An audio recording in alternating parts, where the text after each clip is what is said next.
The forest glowed with strange blue light as Lyra the elf woman walked through ancient trees. Her two small dragons, Ember and Frost, perched on her shoulders. Their scales shimmering in the moonlight. Lyra had lived 500 years but never had she seen such strange lights in her ancestral woods. Something was wrong. The humans had arrived on their world only 50 years ago, in massive ships that blocked the sun. Lyra's people had fought bravely, but the humans' technology was beyond anything. They could match most elves now lived in designated territories while humans built their cities and mines. Lyra was one of the few who still resisted. She and her dragons lived in the deepest parts of the forest, avoiding human patrols and occasionally sabotaging their equipment tonight. She followed the strange blue light, curious and afraid. Her sister Flora had gone missing 3 days ago, and Lyra feared the worst. The light grew stronger as she approached a clearing ahead. She could see metal walls rising up from the forest floor, a human research station. Their structures always looked so ugly and artificial against the natural beauty of her world.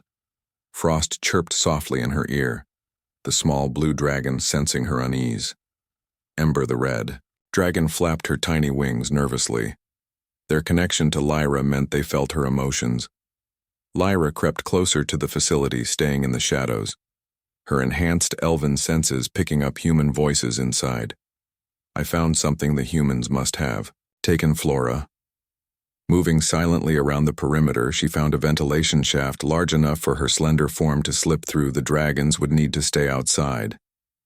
Lyra whispered instructions to them, and they reluctantly flew up to hide in a nearby tree. Inside the facility, harsh white light hurt Lyra's eyes after the darkness of the forest. The smell of chemicals and metal assaulted her senses. She crawled through the shaft until she heard voices below. Looking through a grate, she saw 2 human females in white coats examining something on a table. Lyra's heart froze when she realized it was her sister Flora lying unconscious. "We need to finish the procedure tonight," said one human with short blonde hair. Her name tag read Amy. "The genetic compatibility is remarkable. This elf could be the key to curing the plague." The taller human with dark skin shook her head. "I don't like this, Kate," she said. "We should ask for volunteers, not kidnap them." Amy frowned. "The elves would never volunteer, Tina. You know how they feel about us, and my daughter is dying along with thousands of others. We need this cure." Lyra felt rage building inside her, but she forced herself to stay calm. These humans were planning to use her sister for some experiment. She needed to rescue Flora but also learn what they were doing. She watched as they prepared strange equipment beside her sister. Lyra had spent enough time studying human technology to recognize medical devices. They were planning to extract something from Flora, possibly blood or tissue. Moving through more ventilation shafts, Lyra found herself above a room filled with beds. Each one held a human child, their skin covered in strange purple marks. They looked deathly ill. Their parents sat beside them, some crying softly. In the center of the room, a screen showed images of cells being attacked by something. The plague they had mentioned. Lyra realized the humans had brought some disease to her world, and now they were desperate to find a cure. Elven biology was different. Their immune systems could fight off diseases humans couldn't. Now they wanted to use that ability by experimenting on Flora. Lyra returned to the lab where they held her sister. The humans had left temporarily, leaving Flora alone. Lyra quickly removed the grate and dropped silently to the floor beside her sister. "Flora, wake up," she whispered, shaking her gently. Flora's eyes fluttered open. "Lyra," she said weakly. "They took me while I was gathering herbs. They said they need me to help cure their children. We must leave now," Lyra said, helping Flora sit up. But Flora shook her head. "I saw the children, Lyra. They are innocent in all this. The humans told me they need my bone marrow. It would hurt, but not permanently damage me. I was considering helping them." Lyra stared at her sister in shock. "You would help the invaders who destroyed our homes." Before Flora could answer, the door opened, and the humans returned. The one called Amy gasped in surprise when she saw Lyra, then quickly pressed a button on the wall. An alarm began to sound. "Guards will be here soon," she said. Then noticed Lyra had no weapons. "Please, we mean no harm. We just need help." Our children are dying. Lyra stood protectively in front of her sister. Why should we help you after everything your kind has done to ours? The human called Tina stepped forward. I told Amy this was wrong, she said. We should have asked, not taken. We can explain everything if you'll listen. Something in her tone made Lyra pause. For centuries, elves had seen humans as nothing but destructive invaders. But looking at their faces, she saw the same fear and love for their children that any elf would have. The door burst open as security arrived. Weapons drawn. Amy quickly moved between them and the elves. Stop, she shouted. Don't harm them. Outside the facility. Ember and Frost sensed Lyra's distress. The tiny dragons circled the building looking for a way in. Their magic was limited, but their loyalty was not. They found an open window and squeezed through, flying through corridors, avoiding human sight. Their connection with Lyra pulled them toward her like a beacon in darkness. EOF. Cat. Home. Claude. Elf. Dragon Story. Part 2. MD. EOF. Lyra stood tensely in the laboratory surrounded by humans, her sister Flora still lying on the medical table. The security guards lowered their weapons but remained alert. Amy the scientist, with blonde hair, approached slowly. Please let us explain. She said, our children are dying from a disease that appeared after we arrived on your world. We believe it may be the planet's natural defense against us, but the children are innocent. They did not choose to come here. Tina, the taller scientist, nodded. We discovered that elven bone marrow contains cells that can fight this disease. We only need a small sample, and it would save thousands of lives. Flora looked at Lyra. I want to help them, sister, she said softly. These children deserve a chance to live. Lyra felt torn between her hatred for the human invaders and the compassion she saw in her sister's eyes. Before she could respond, a commotion erupted in the corridor outside. Ember and Frost burst into the room, their tiny forms darting through the air. The guards raised their weapons again, but Amy shouted for them to stop. The dragon circled Lyra protectively, hissing at the humans. What are those? Asked one of the guards, his eyes wide with wonder. They are dragon companions, Lyra answered. They have been with me since they hatched. She reached up and Ember landed on her shoulder, while Frost continued to circle. The humans stared in amazement. Several of them had never seen the magical creatures up close. The tension in the room lessened as curiosity replaced fear. A new human entered the room, a woman with auburn hair and a tired face. She rushed to Amy. Doctor, the children in ward 3 are getting worse. My Linda.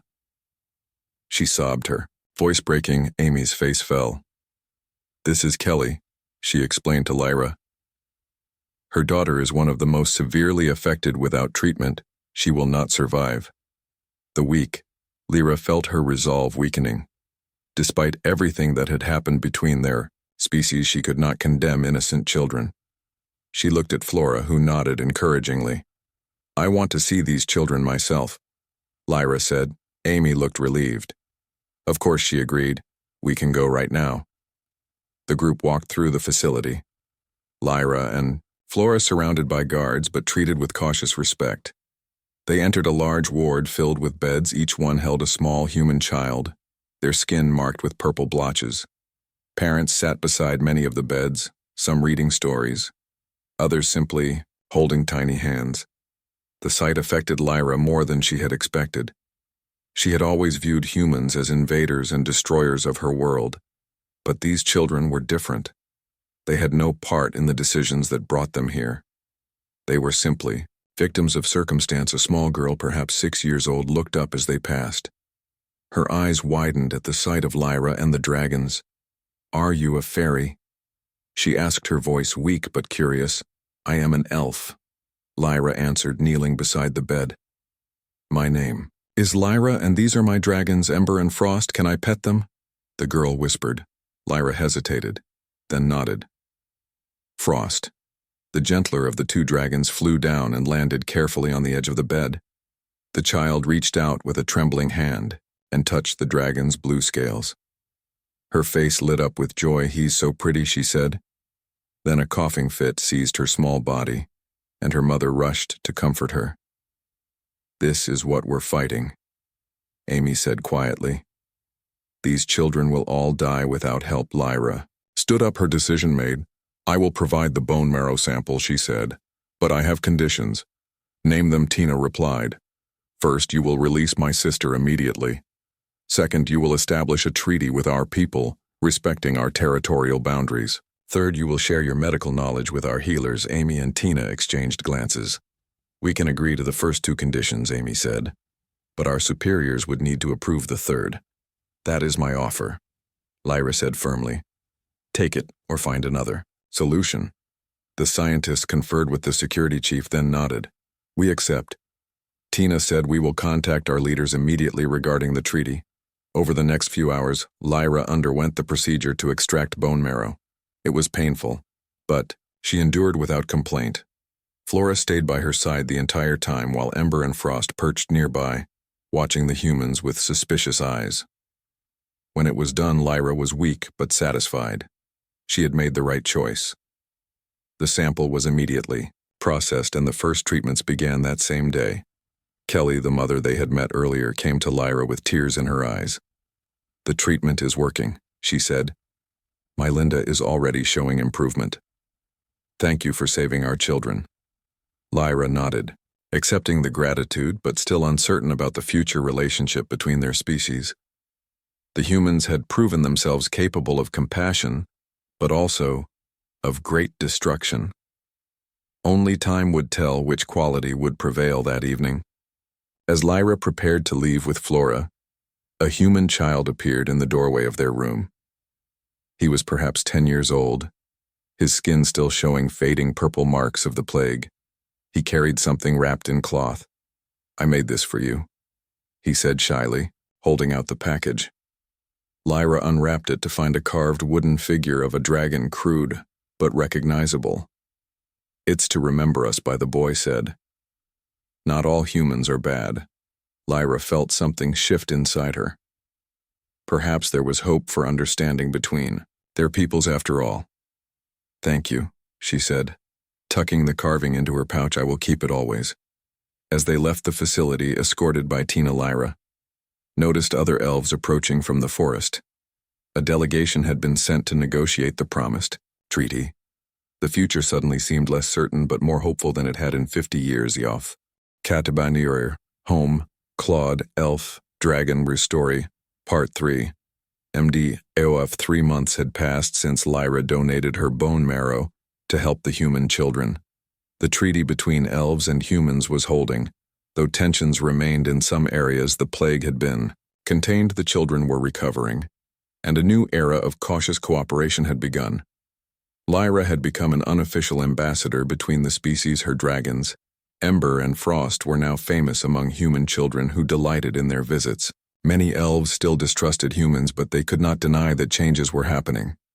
Today, Lyra walked through the human settlement of New Haven for the first time without an escort. Ember and Frost rode on her shoulders, attracting stares and smiles from passing humans. Children ran alongside her, pointing and laughing with delight. She was headed to meet Amy and Tina at the research facility, where it had all started. The scientists had requested her presence for something important, though they had not explained what. As she approached the facility, she noticed something different. The harsh metal walls had been partially covered with living plants, creating a blend of human technology and natural elements. A small gesture, but one that showed the humans were trying to adapt to this world rather than simply reshape it. Tina greeted her at the entrance. "Welcome, Lyra. We appreciate you coming." The scientist looked excited about something. "Come with me, please. Amy is waiting in the lab." They walked through corridors that were now familiar to Lyra. Humans nodded respectfully as she passed, some even bowing in the elven manner. She noticed other changes as well. The harsh white lights had been replaced with softer illumination, easier on elven eyes. And many of the human staff now wore elements of elven clothing adapted to their needs. Amy was working at a console when they entered. She looked up with a bright smile. "Lyra, thank you for coming. We have something amazing to show you."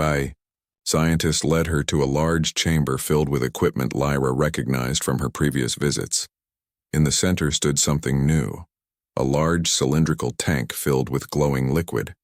Inside floated what appeared to be dragon eggs. Amy said proudly. We found them in an abandoned mine shaft. The workers were going to destroy them, thinking they were some kind of threat. But one of them remembered your dragons and contacted us instead. Lyra approached the tank in wonder. True dragons were rare on their world, much larger and more powerful than her companion species. These eggs belonged to the ancient dragons, beings of immense wisdom and magic, who had retreated from the world centuries ago. They appear to be in some kind of suspended animation, Tina explained. Our scans show they are still viable but dormant. We thought you might know how to awaken them safely. Lyra placed her hand on the tank, feeling the faint magic pulsing within the eggs. I know the old songs, she said.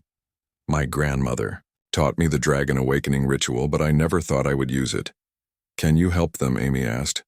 We want to make amends for the damage our mining has done to your world. Saving these dragons seems like a step in the right direction. Lyra nodded. I will need to gather certain herbs and crystals, she said, and I will need elven singers. The ritual requires harmonies that human voices cannot achieve. The scientists quickly agreed to provide whatever she needed. A week later, all was prepared.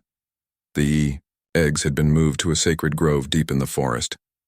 Human scientists and elven singers gathered in a circle around them. Ember and Frost flew excited circles above, sensing the presence of their larger cousins. Lyra stood before the eggs now, nestled in a bed of special moss and surrounded by glowing crystals. She began to sing in the ancient elven tongue a song of awakening and renewal. The other elves joined in their voices, blending in perfect harmony. The humans watched in awe as magic filled the air, visible as shimmering lights that danced around the eggs. The crystals glowed brighter, their light pulsing in rhythm with the song. Hours passed. The singing continued as the sun set and the moons rose. Lyra felt her strength waning, but she pushed on, knowing the ritual could not be interrupted. Finally, as midnight approached, the largest egg began to crack. A hush fell over the gathering as a tiny claw emerged, followed by a scaled head. The dragon hatchling was the size of a small dog, but would grow to be massive. Its scales were deep green with gold flecks. One by one, the other eggs hatched, revealing dragons of different colors: blue, silver, red, and black. The baby dragons wobbled on unsteady legs, looking around with intelligent eyes. When they saw Lyra, they approached her, drawn to the magic she had used to awaken them. Ember and Frost landed beside her, chirping excitedly at the larger dragons.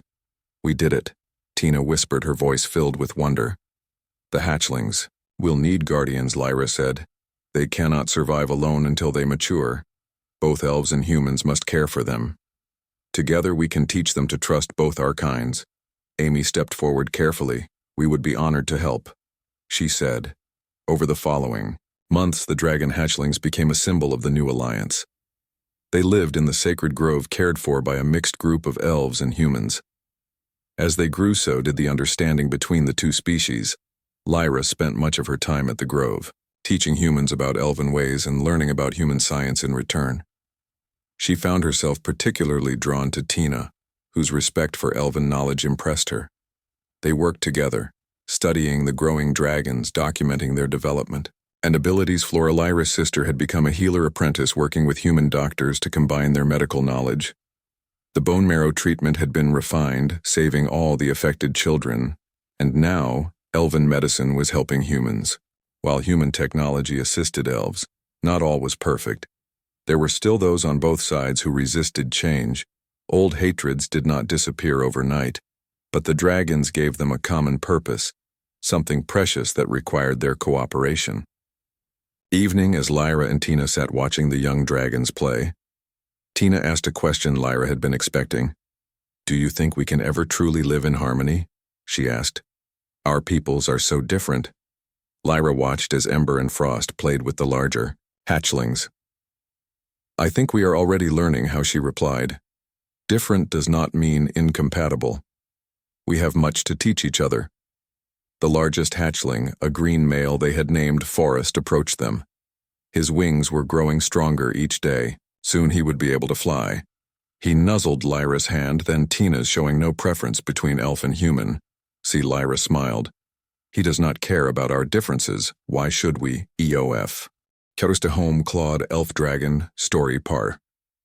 MDY, off 1 year after the awakening of the dragon hatchlings. They had grown to the size of horses, their wings now powerful enough for flight. The alliance between humans and elves had strengthened. Despite occasional conflicts, the young dragons were learning from both species, absorbing knowledge and magic in equal measure. Lyra had become the leader of the Dragon Guardians, a mixed group of elves and humans dedicated to protecting and raising the 5 ancient dragons. Her own companions, Ember and Frost, had formed a special bond with the hatchlings, serving as intermediaries. Between the larger dragons and the 2-legged guardians, today was special. The green dragon Forest was attempting his first true flight. The other hatchlings watched from the edge of the cliff as Forest spread his massive wings. Lyra stood nearby with Tina, both holding their breath in anticipation. You can do it.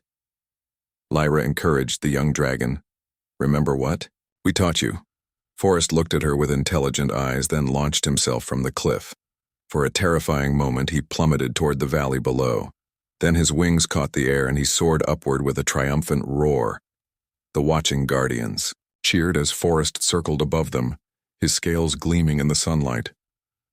One by one, the other hatchlings followed his example until all 5 young dragons were flying in formation above the sacred grove. It's magnificent, Tina whispered, tears in her eyes. They are truly creatures of legend. Legend reborn through our cooperation. Lyra replied, watching proudly as Ember and Frost joined the larger dragons in the sky, their tiny forms darting between the massive wings. The celebration that night brought together elves and humans from across the region. They gathered in the grove, sharing food, music, and stories. Lyra noticed how the boundaries between the 2 species had blurred over the past year. Humans wearing elven clothing, elves using human technology. Children of both races playing together without concern. As the festivities continued, Amy approached Lyra with a serious expression. We need to talk, she said quietly. It's important. They moved away from the celebration to a quiet corner of the grove. Tina joined them along with Flora, who had become a respected healer among both peoples. What's happened? Lyra asked. Sensing their concern, Amy took a deep breath. We've received a transmission from Earth, she said. They are sending more ships, many more. The first fleet will arrive within 6 months. Lyra felt cold fear settle in her stomach. The current human population had reached an uneasy peace with the elves, but thousands more humans would upset that balance. Would the newcomers respect the treaties and understandings they had built? How many? Asked Flora, her face pale. 10 ships carrying approximately 50,000 colonists. Amy replied with a grimace. And that's just the first wave. They plan to establish major cities across the continent. This could destroy everything we've built, Lyra said. Our people barely tolerate the current human presence. How will they react to this invasion? It's not an invasion, Tina protested. These are families seeking a new home. The Earth is dying. Lyra, resources depleted, climate collapsed. They have nowhere else to go. Lyra paced in agitation. Why here? Why must humans always take what belongs to others? Flora placed a gentle hand on her sister's arm. Perhaps this is an opportunity, she suggested. The dragons are growing stronger each day. They could serve as mediators between our peoples. They are respected and even feared by both sides. Amy nodded thoughtfully. The Dragon Guardians could become a neutral faction. She said, neither human nor elf, but protectors of this world and all who live on it. Lyra looked up at the 5 young dragons now resting at the edge of the celebration forest. The green leader Ruby, the fierce red female Sapphire, the wise blue one, Shadow, the mysterious black male, and Silver, the playful female. They were still young but already powerful. Their magic was returning to the world, magic that had been fading before their rebirth. What if we established a dragon council? She suggested suddenly. Both species would have representatives, but the dragons would have final authority in disputes.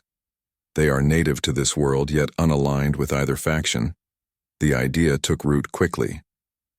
In the months that followed, Lyra and her allies worked tirelessly to establish the framework for this new governance.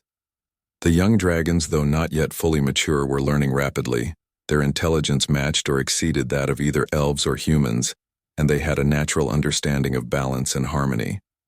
Not everyone embraced the plan. Human military leaders worried about ceding authority to the dragons, while elven elders distrusted any system that gave humans equal standing. But as the date of the new ship's arrival grew closer, more from both sides recognized the need for a solution.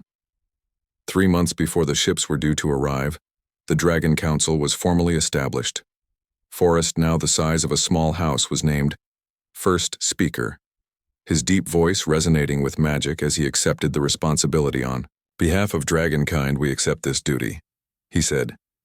We shall protect this world and all who dwell here in peace, but those who bring war and destruction will face our flame. The ceremony took place on a newly constructed platform atop the highest mountain. Representatives from all elven tribes and human settlements attended. The 5 young dragons presided, with Ember and Frost serving as their heralds. As Lyra watched the proceedings, she felt hope blooming in her heart. She remembered the hatred she had carried for humans just 1 year ago. How different things seemed now. That evening, as the celebration wound down, Lyra stood at the edge of the mountain looking out over the valley below. Tina joined her, gazing at the stars visible above. Do you think it will work? She asked. The Dragon Council. Lyra considered the question. It must, she replied, or we will lose this world to conflict. The dragons represent our best hope for balance. A shooting star blazed across the sky, leaving a glowing trail. What will you do when the ships arrive? Tina asked. Lyra smiled. I will stand with the dragons and with you, my friend. They had come so far, from enemies to colleagues to friends. The journey ahead would not be easy, but they would face it together. In the distance, Forest roared a sound of strength and promise. The age of dragons had returned to their world, and with it perhaps a new era of peace. Eof. Cat. Home. Claude. Elf. Dragon Story. Part 5. MD. EOF. The day had arrived. Human ships appeared in the sky, massive vessels that blotted out the sun as they descended toward the designated landing zone. The Dragon Council had prepared for this moment, for months, creating protocols for integrating the new arrivals and ensuring they understood the unique balance that had been established on this world. Lyra stood on a ridge overlooking the landing site. Forest.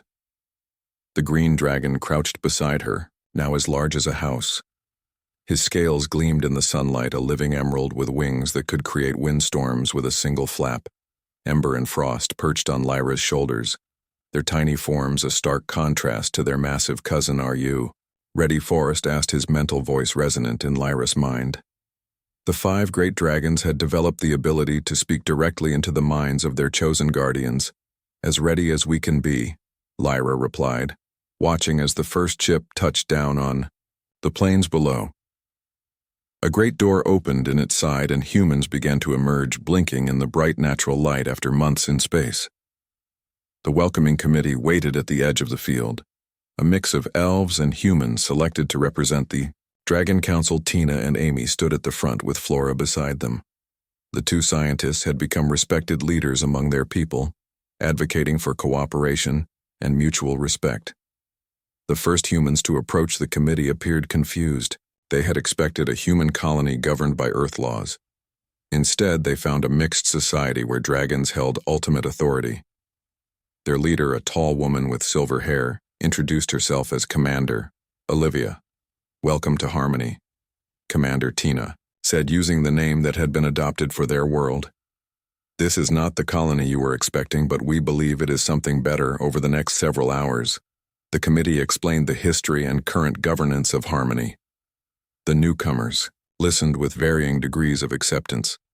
Some were clearly uncomfortable with the arrangement, while others seemed intrigued by the dragons and the magic that permeated this world.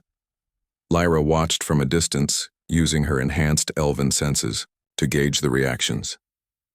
When the formal introductions were complete, she nodded to Forrest.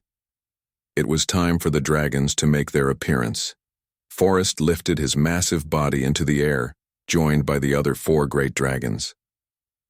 They soared above the landing field, their shadows passing over the gathered humans. Ruby, the red female, breathed a controlled plume of fire into the sky, while Sapphire, the blue, created a cascade of ice crystals that sparkled in the sunlight. Shadow and Silver performed aerial acrobatics that demonstrated their power and grace. The display had its intended effect. The newcomers stared in awe, their doubts temporarily forgotten as they witnessed creatures of legend brought to life. Later that evening, a feast was held. To welcome the first group of colonists, Lyra, now dressed in formal elven attire, approached Commander Olivia, who stood somewhat apart from the celebrations. "They are magnificent," the commander said, nodding toward the dragons who lounged at the edge of the gathering, accepting offerings of food from both elves and humans. "Like nothing we have on Earth. They are the true rulers of this world." Lyra replied, "Our guardianship is temporary. They will live for thousands of years long after both our peoples are gone. What future do you envision for them?" Commander Olivia considered the question. "On Earth, we would study them, classify them, perhaps try to control them." She shook her head. "But I sense that would be a grave mistake here." "It would." Lyra agreed. "The dragons are not animals or resources. They are ancient beings with wisdom beyond our understanding. That is why we formed the council, to learn from them as much as to protect them." The commander nodded slowly. "I understand the concept, but many of my people will struggle with it. We came expecting to build a new Earth, not to join an alien society. Then they must adapt," Lyra said firmly, "or return to the stars. This world has its own balance, its own magic. Earth nearly died because humans refused to respect its limits. Harmony will not suffer the same fate." The integration of the newcomers began the following day. Each family was assigned guides, 1 elf and 1 human, to help them understand their new home. The process was not without challenges. Many of the colonists had skills that were valuable, but others struggled to find their place in a society so different from what they had expected. Some chose to leave boarding the ships when they departed for the return journey to Earth, but most stayed drawn by the beauty of this world and the promise of a fresh start. Months passed. The great dragons continued to grow in size and power. Their magic influenced the world around them, healing damaged ecosystems and enhancing the natural flow of energy. Flora discovered that their presence strengthened her healing abilities, while human technology functioned more efficiently when designed to work with the magical currents rather than against them. Lyra found herself spending more time with the newcomers, teaching them elven ways and learning about Earth in return. She was surprised to discover that many humans had revered nature on their homeworld, though they had ultimately failed to save it. Perhaps here they would do better. 1 year after the arrival of the first ships, Lyra stood with Tina at the summit of Dragon Mountain, watching as Forrest and the other great dragons taught the newest hatchlings to fly. A second clutch of eggs had been discovered and successfully hatched, doubling the dragon population. "Do you ever regret it?" Tina asked. "Saving my people, allowing us to stay." Lyra considered the question, thinking back to the frightened elf woman who had broken into a human facility to rescue her sister. How much had changed since then? "I regret the suffering," Lyra said finally. "The loss of elven lands and lives, the disruption to our world." She looked at her friend. "But I do not regret what we have built together.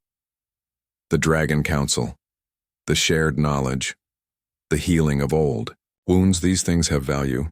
Tina smiled. "I think that's the most optimistic thing I've ever heard you say." Lyra laughed, a sound that came easier to her these days. "Perhaps I am learning hope from the dragons. They see time differently than we do. To them, this conflict between our peoples is but a moment. They look to the centuries ahead. Below them in the valley, a mixed group of elven and human children played together under the watchful eyes of Ember and Frost. The tiny dragons had become teachers, in their own right, showing the youngsters how to respect the natural world and its magic. "The future is in their hands," Tina said, watching the children.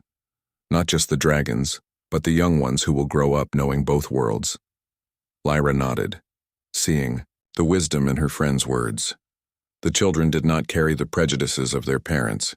They accepted the dragons as natural authorities and moved between elven and human customs with ease. A shadow passed overhead as Forrest circled the mountain. He landed beside them, his massive form causing the ground to tremble. "The council awaits." First speaker. Lyra said formally, bowing to the great dragon Forrest, lowered his head in acknowledgement. Then, with surprising gentleness, he extended one wing, inviting them to climb onto his back. It was a rare honor, one he granted to few. Together they soared above harmony, seeing the world as the dragons saw it. The elven forests, the human settlements, the sacred groves, where magic pooled like water, all connected by invisible currents of energy. The great dragon banked toward the council chambers where representatives of 3 species would shape the future of their shared world as they flew. Lyra felt a sense of completion. The hatred she had once carried had transformed into something unexpected, hope for a future she could never have imagined. A world where elves, humans, and dragons lived in balance. Together, they had created something unique in the universe, harmony in both name and nature, and it had all begun with one act of compassion, one choice to see beyond hatred and fear to the possibility of something better. The gift of healing had healed not just bodies but the divide between worlds. Yoff.